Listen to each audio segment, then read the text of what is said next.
Fala pessoal, tudo bem com vocês? Professor Murilo aqui, mais uma vez na disciplina de Princípio de Transportes, mas agora trazendo a resolução do simulado da avaliação N2. Pessoal, só para esclarecer, teremos dois simulados diferentes, já que dentre as 4 turmas, 2 turmas, devido à quantidade de feriados, a avaliação vai cobrar até a unidade 11, né, enquanto que as outras 2 turmas elas vão ser cobradas até a unidade 14. Então, esse primeiro simulado ele é dedicado para a turma de segunda-feira, na qual vai até a unidade 11. Depois eu vou trazer a resolução também do outro simulado. Certo? Então vamos lá. Algumas orientações. Pessoal, antes de você ver esse vídeo, é importante que você tente fazer o simulado. Então eu tenho algumas recomendações gerais. Então disponibilize 2 horas de forma ininterrupta para a realização do simulado e dedicação exclusiva a ele. Resolva as questões sem consultar o material. O simulado é constituído de 10 questões, sendo 5 questões de baixa complexidade, 4 de média complexidade e 1 de alta complexidade, então simulando o mesmo momento de avaliação. E ao final, verifique o seu rendimento através do gabarito disponível na sala virtual. Reveja os conceitos que errou no material instrucional e uma observação. O simulado apenas simula o momento de avaliação. Sendo assim, não considere apenas o simulado como uma revisão do conteúdo. A avaliação irá apresentar questões que divergem deste simulado. Então, você vai ter questões diferentes. Então, é um momento para você também revisar a realização do simulado, mas é importante que você tome ali a revisão do material instrucional, reveja as anotações de aula, e, se possível, veja a resolução das listas de exercício da lista 8, 9, 10 e 11, certo? Tem ali também disponível a resolução, não somente em PDF, mas também em vídeo, caso você prefira assistir. Então vamos lá para a nossa primeira questão. Questão 1, uma questão de baixa complexidade. Lembrando que aqui vai aparecer as de baixa, depois a de média, depois a de alta. No momento de avaliação, esse processo é randomizado. Então você pode ter ordens diferentes. Então, quanto aos mecanismos de transporte de calor, avalie as preposições a seguir. A condução térmica ocorre em meios sólidos e fluidos, porém é mais observável nos sólidos. Verdadeira. Líquidos, né, como a água e gases como o ar, não são bons condutores térmicos. Então essa primeira preposição é verdadeira. A convecção ocorre conjuntamente com o transporte de massa. Verdadeiro. No processo, na corrente convectiva, vai ser transportada uma porção de massa junto com o calor. Então o meio fluido ele funciona como meio de transporte desse calor. A radiação térmica independe do meio, podendo ocorrer no vácuo. Sim, é a principal característica da radiação térmica, e tanto que no vácuo ela tem a maior eficiência. O fluxo de calor por condução é diretamente proporcional ao gradiente de temperatura e inversamente proporcional à área da face da parede. Pessoal, isso aqui está relacionado à lei de Fourier. E a lei de Fourier, ela nos fala o seguinte: o fluxo de calor por condução está associado à condutividade térmica do material, vezes a área, vezes o gradiente de temperatura em relação à espessura da parede. Certo? Então nós podemos perceber que ele é diretamente proporcional ao gradiente de temperatura, então quanto maior a diferença de temperaturas, maior vai ser o fluxo. Perfeito? Porém, ele é diretamente proporcional à área. Quanto maior a área, maior vai ser o fluxo, ou com maior facilidade vai ocorrer o fluxo, menor a resistência ao transporte de calor. Certo? Então essa é falsa. E a quinta, nós temos a resistência térmica de dado material é inversamente proporcional à sua condutividade térmica. Vamos lembrar, resistência térmica ela é dada por o comprimento dividido pela condutividade vezes a área. Então, realmente, ela é inversamente proporcional à condutividade térmica. Quanto maior a condutividade, ou seja, quanto melhor o condutor, né? Quanto melhor a condutibilidade do material, menor a resistência que ele vai oferecer ao fluxo de calor. Então nós temos que também é verdadeira a quinta afirmação. Então, dentre as 5 afirmações, nós temos que apenas a 4 é incorreta. Então, dentre as preposições apresentadas são incorretas, apenas a quarta. Então, nós temos aqui como resposta a alternativa C. Perfeito? Vamos para a próxima questão. Um gás é submetido a um processo de compressão sob pressão constante de 800 Newton por metro quadrado e sofre uma redução em seu volume de 0,3 metros cúbicos. É correto afirmar que o trabalho vamos lembrar, o trabalho realizado sobre uma pressão constante, ou seja, uma transformação isobárica, ele vai ser igual à pressão vezes a variação de volume. Então, neste caso, nós teremos 800 vezes menos 0,3. Por que menos, professor? Porque a gente está trabalhando com uma redução, então é uma variação negativa. E isso implica se o trabalho é realizado sobre o gás, ou pelo pelo nosso sistema. E essa continha ela vai dar menos 240 joules. Então a primeira alternativa fala igual a 240, a segunda igual a menos 240. Trabalho é nulo, pois ocorre apenas variação de energia interna, não igual a 300 ou igual a menos 300. Então nós temos aqui a alternativa D como a resposta correta, menos 240 joules. Tá? Questão 3. Considere uma parede composta por 3 camadas de mesma espessura e de materiais distintos, como representado abaixo. Então nós temos aqui uma representação de cada camada. Como os materiais são distintos, nós temos 3 condutividades térmicas distintas, K1, K2 e K3. As espessuras são as mesmas e as áreas são as mesmas. Certo? Então a única coisa que você tem de diferente entre essas camadas é a condutividade térmica. Nós temos aqui também o perfil de temperatura entre a face interna e a face externa dessa parede. E nós conseguimos observar aqui um certo gradiente de temperatura. Note que o gradiente de temperatura na primeira parede ele é maior que na segunda parede, que é maior que na terceira parede. Tá? Vamos ver o que ele quer saber. Na representação, temos o perfil de temperatura entre cada uma das paredes, ou cada uma das camadas. Considerando que o fluxo de calor por condução é permanente, é possível afirmar que a comparação entre a condutividade térmica de cada material é dada por... Então vamos lá. Pessoal, lembrando, quanto maior o gradiente de temperatura entre as faces da parede, isso indica que o material ele é um bom isolante, ele está conseguindo não deixar o calor passar. Quanto menor o gradiente, melhor é o condutor. Então nós temos aqui que K1 ele apresenta ou se apresenta como um bom isolante térmico, enquanto que K2 é um bom condutor e K3 ele está no intermédio dos três. Então, se a gente for pensar na condutividade térmica, o que é o melhor condutor é o segundo.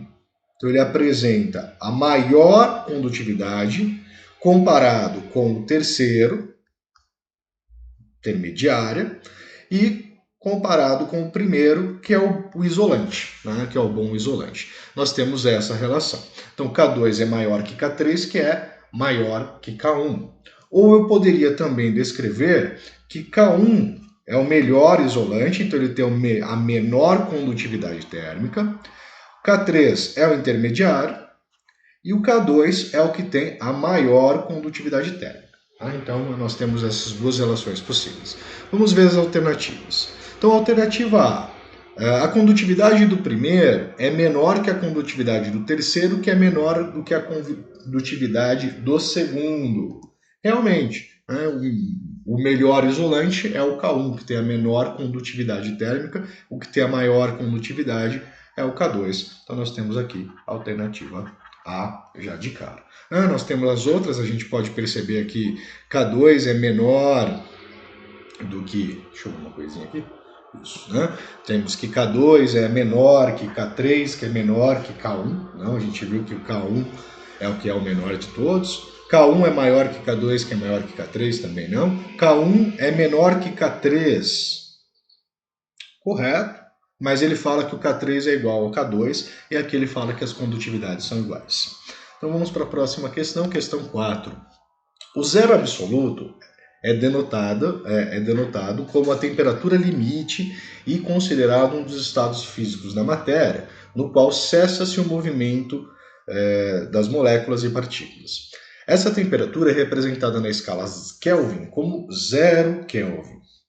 Quais as alternativas representam, respectivamente, o zero absoluto na escala Celsius e Fahrenheit? Então a gente precisa aqui fazer uma conversão. A gente deve já saber que a temperatura em Celsius para, o Kelvin para Celsius, é simples. Temperatura em Celsius é igual a temperatura em Kelvin menos 273,15. Tá? Então nós teríamos aqui que a temperatura em Celsius vai ser 0 menos 273, que vai dar menos 273,15 graus Celsius. Isso já traz para nós algumas eliminações. Já não dá para ser alternativa B, não dá para ser alternativa C, não dá para ser alternativa D, temperatura negativa. Eu fico com a alternativa A e a alternativa E. Para saber entre elas, eu preciso descobrir qual é a temperatura em Fahrenheit. Então a gente vai fazer a conversão. Posso converter de Kelvin para Fahrenheit ou eu posso converter de Celsius para Fahrenheit. Então nós teríamos que de Celsius para Fahrenheit, temperatura em Celsius sobre 5 vai ser igual a temperatura em Fahrenheit menos 32 sobre 9. Como eu quero a temperatura em Fahrenheit, eu vou isolar a temperatura em Fahrenheit. Então nós teríamos aqui temperatura em Celsius vezes 9 dividido por 5 mais os 32. Mais os 32, que é a temperatura equivalente ao ponto de fusão da água na escala Fahrenheit. Nós temos então que a temperatura em Celsius é menos 273,15. Eu vou pegar aqui a nossa calculadora para nos auxiliar. Vou então menos 273,15, a temperatura em Celsius, vezes 9, dividido por 5. Isso vai ser um valor negativo, então deixa eu colocar aqui, porque infelizmente não entrou, mais os 32. Então nós vamos chegar que a temperatura em Fahrenheit, ou o zero absoluto, a temperatura limite na escala Fahrenheit, é menos 459,67 graus Fahrenheit. Então nós temos a alternativa E como alternativa correta. Perfeito? Vamos para a questão número 5. Segundo a lei de Fourier, o fluxo de calor por condução depende do material, da espessura da parede, do gradiente de temperatura e da área de superfície das faces. Diante desta relação, analise as afirmações a seguir. Então vamos lembrar da lei de Fourier. Lei de Fourier, fluxo de calor por condução, vai ser dado pela condutividade térmica do material K, que depende do material, certo? Depende da área de superfície, do gradiente de temperatura e da espessura L. Então ele vem as nossas afirmações aqui. Primeira afirmação. Quanto maior o gradiente da temperatura, menor será o fluxo de calor. Note que se o nosso gradiente ele aumenta, você vai ter o maior fluxo, eles são diretamente proporcionais. Então essa primeira afirmação é uma afirmação incorreta, uma afirmação falsa. Quanto menor a espessura da parede, maior será o fluxo de calor. A espessura ela é inversamente proporcional ao fluxo. Então, quanto maior a espessura, menor o fluxo. Automaticamente, quanto menor a espessura, maior vai ser o fluxo. Então, nós temos a segunda como sendo verdadeira. Se a espessura de certa parede for reduzida pela metade, o fluxo de calor decairá pela metade. Olha como que a gente tem aqui uma relação importante. A gente acabou de falar que quanto menor a espessura, maior o fluxo. Então, se eu reduzo pela metade, o fluxo ele não pode decair, ele tem que aumentar. Então, se eu tenho uma redução pela metade, o fluxo ele dobrará. Então, essa é uma alternativa falsa, uma afirmação falsa. Então, olha que legal, ela se opõe às duas. Ou a primeira estava correta ou a segunda, as duas não poderiam estar. Tá? E a quarta afirmação, se o material de uma parede for substituído por um material com o triplo de condutividade térmica, o fluxo de calor será 3 vezes maior. Ele está falando para a gente trocar o K. A condutividade é diretamente proporcional ao fluxo de calor, perdão, né? Ele é diretamente proporcional à condutividade térmica. Então, quanto maior a condutividade, maior vai ser o fluxo. Perfeito? Então, se eu tenho 3 vezes o valor da condutividade inicial, eu vou ter um fluxo também 3 vezes maior. Então, a afirmação 4 também é uma afirmação verdadeira. Tá? Vamos ver as alternativas. Das afirmações, as verdadeiras são... Bom, então nós temos a segunda e a quarta verdadeira. Então, apenas 2 e 4. Sim, apenas 2 e 4. Apenas 1 não, 2 e 3 não, 3 e 4 não, 3, 4, 2, 3 e 4, a 2 e a 4 sim, mas a 3 não é verdadeira. Perfeito? Vamos aqui então para as questões de média complexidade. A questão 6. Um técnico de manutenção de máquinas pôs para funcionar um motor térmico que executa 10 ciclos por segundo. Considerando-se que, em cada ciclo, o motor retira uma quantidade de calor de 30 kJ de uma fonte quente e cede 5 kJ a uma fonte fria, é correto afirmar que o rendimento de cada ciclo é... Pessoal, então vamos lembrar, nós temos o que aqui? Nós temos quantidade de calor, vai ser igual a variação de energia interna mais o trabalho realizado, primeira lei da termodinâmica.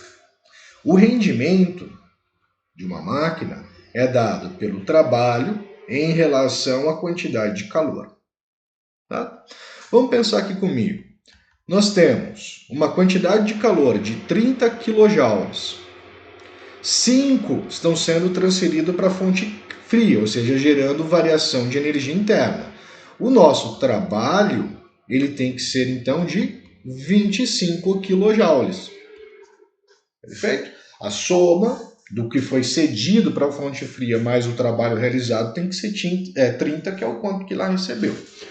Tá? Então, nós teríamos que o nosso rendimento ele vai ser 25 em relação a 30.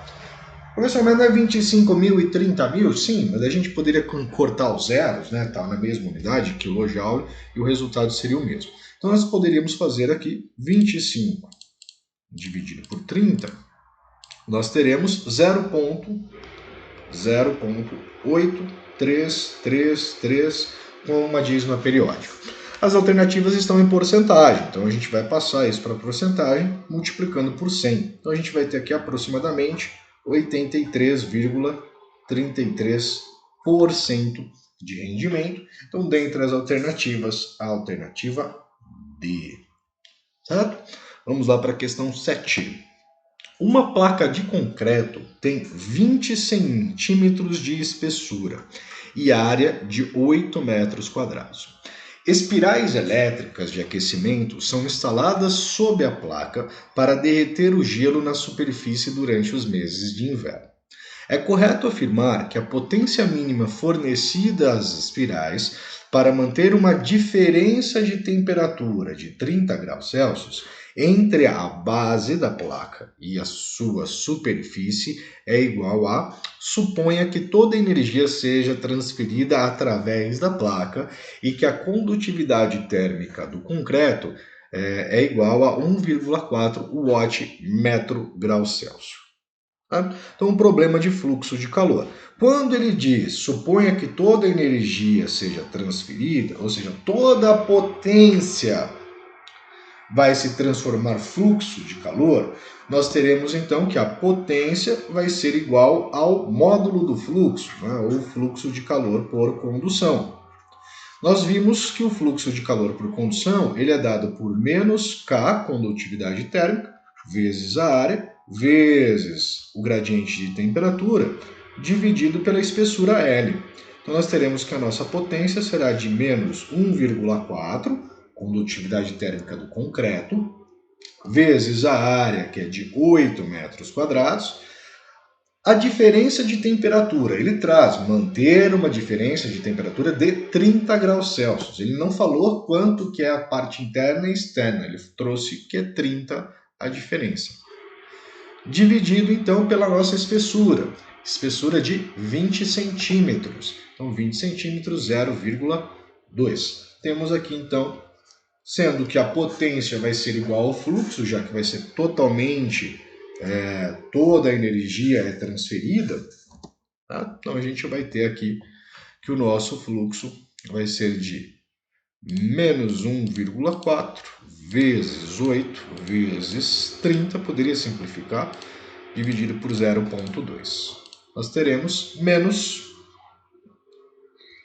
1.680 watts.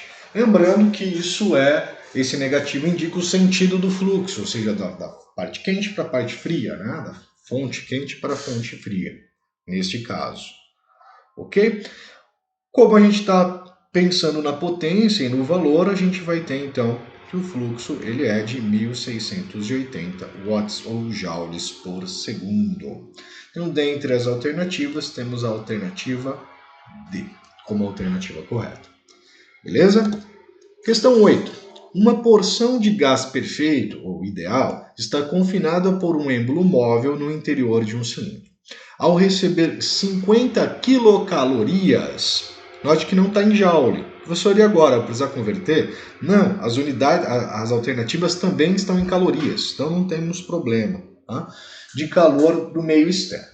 O êmbolo sobe e o gás realiza um trabalho equivalente a 20 kJ. Aplicando-se a primeira lei da termodinâmica, determine a variação sofrida pela energia interna do gás. Então, primeira lei da termodinâmica, quantidade de calor é igual a variação de energia interna mais trabalho. Aqui, pessoal, fica meio interessante olhar para a questão, não? Recebe 50, realiza um trabalho de 20, quer dizer que o restante que está faltando aqui é a variação de energia interna. Então, no caso, seria 30. Mas vamos fazer a continha, né? Então, eu tenho 50 quilocalorias, é igual a ΔU, mais 20 quilojoules de trabalho. Então, nosso ΔU ele vai ser as 50 quilocalorias menos os 20 quilocalorias. Nós teremos aqui o nosso ΔU de 30 quilocalorias. Tá? Então, dentre as alternativas, a alternativa correta, letra E. Ok? Então, vamos lá para a próxima questão, questão 9. Abaixo temos a representação de um circuito térmico formado por duas resistências térmicas em paralelo, R1 e R2. Bom, provavelmente eu vou estar trabalhando, se não for uma pergunta conceitual, uma questão de cálculo, provavelmente eu vou ter que calcular a resistência equivalente. Então, só lembrando, 1 sobre a resistência equivalente, no caso do circuito paralelo, vai ser 1 sobre R1 mais 1 sobre R2. Então, vamos ver o que ele pede. Vamos ver o que ele pede. Considerando que os potenciais térmicos de T2 e T1 sejam respectivamente de 860 e 60 graus Celsius, então nós temos o seguinte, 860 de potencial nesse primeiro ponto e 60 nesse segundo ponto, ou seja, a diferença de potencial térmico, ou o nosso delta T é de 800 graus Celsius entre as faces, e que as resistências sejam R1 igual a 40, então 40 graus Celsius por watt, e a R2 também de 40 graus Celsius por watt, é correto afirmar que o fluxo de calor entre T1 e T2 é igual a... Muito bem. Pessoal, fluxo de calor, quando eu trabalho com resistência térmica, vamos colocar aqui no cantinho, né? O fluxo de calor quando eu trabalho com resistência térmica é dado pela diferença de potencial térmico, ou diferença de temperaturas, dividido pela resistência equivalente do meu circuito térmico. Então a gente vai precisar calcular essa resistência equivalente. Existem algumas charadinhas, né, que quando as resistências são iguais, você pode somar e dividir por 2. Né, você pode tirar a média delas, né, pegar o valor médio desses dois. Né? Mas bom, vamos fazer aqui a questão do cálculo. Né? Nós teremos aqui 1 sobre resistência equivalente, vai ser 1 sobre 40 mais 1 sobre 40. Isso nos vai levar que 1 sobre a resistência equivalente vai ser 2 sobre 40. Invertendo, nós teremos que a resistência equivalente ela vai ser 40 sobre 2, que é igual a 20 graus Celsius por watt. É só pegar o valor da resistência e dividir ela por 2 quando isso acontece. Você vai ali fazer a soma, vai dar 2 sobre 40. Quando elas são iguais, isso é válido. Se forem 3, a mesma coisa, seria 40 dividido por 3. Só se dividir uma pela quantidade que ela apresenta.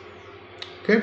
Então nós poderíamos calcular então, o nosso fluxo de calor por condução como menos, no caso, nós temos um diferencial de 800 graus Celsius em relação à resistência que é de 20. Posso simplificar esses dois valores, nós chegaremos aqui em menos 40 watt. Lembrando que o negativo só indicando o sentido de maior para o de menor. Perfeito? Então, menos 40 watt, resposta correta, 40 watts é o nosso fluxo, ou joule por segundo. Perfeito? Vamos para a questão 10, então, a nossa última questão, e de alta complexidade. Uma parede composta é formada por 2 camadas associadas em série. Tá? Então, ele fala de uma parede composta com 2 camadas.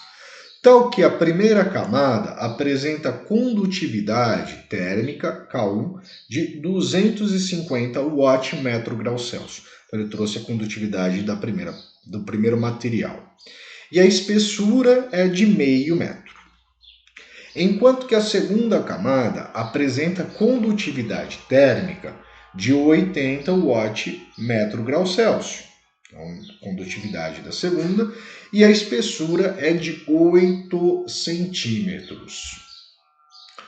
Considerando que a face quente da parede é de 400 graus Celsius e a face fria é de 50, então nós temos aqui um ΔT de 350 graus Celsius.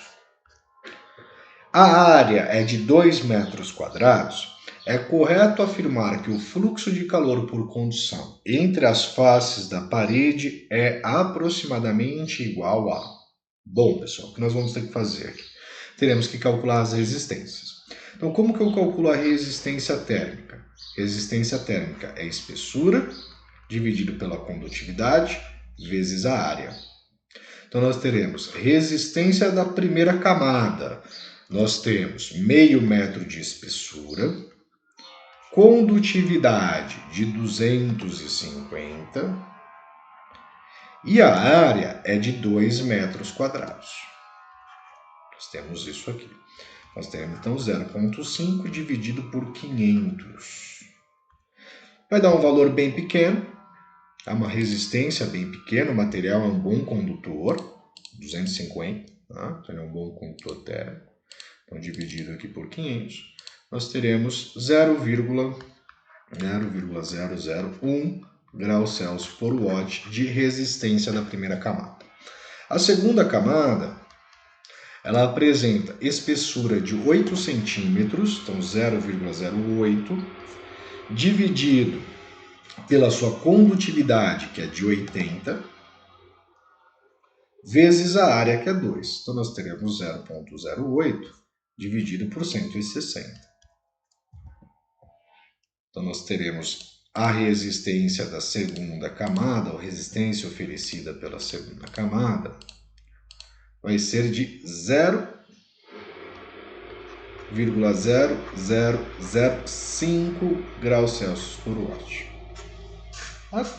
Então quer dizer que o nosso fluxo de calor vai ter que passar por essas duas resistências, então elas estão em série. Então a resistência equivalente é a resistência 1 mais a resistência 2. Então nesse caso, 0,01 mais 0,0005, nós teremos 0,0015 graus Celsius por watt de resistência. Então o fluxo de calor por condução vai ser dado pelo gradiente de temperatura pela resistência equivalente. Então nós teremos aqui menos 350 dividido por 0,0015. Então nós teremos um fluxo de calor igual a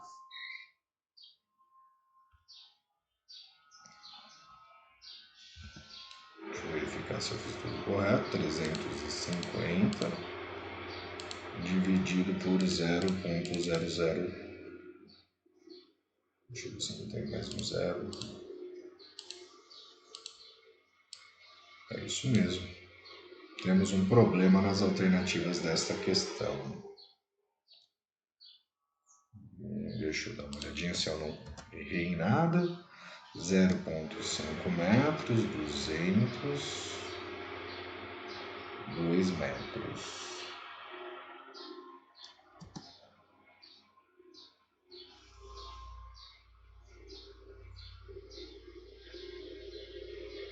Zero ponto 0,08 180 vezes 2. Realmente temos um erro aqui nessa questão.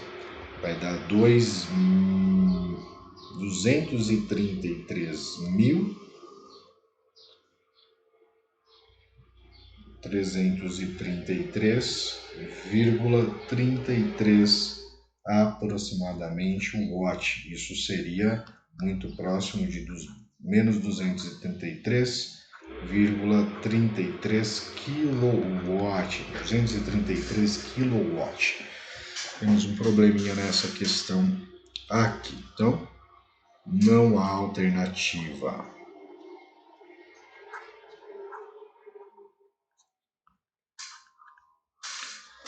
Não há alternativa.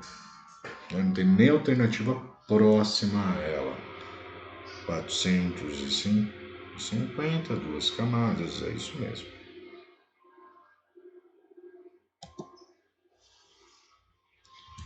Zero ponto 5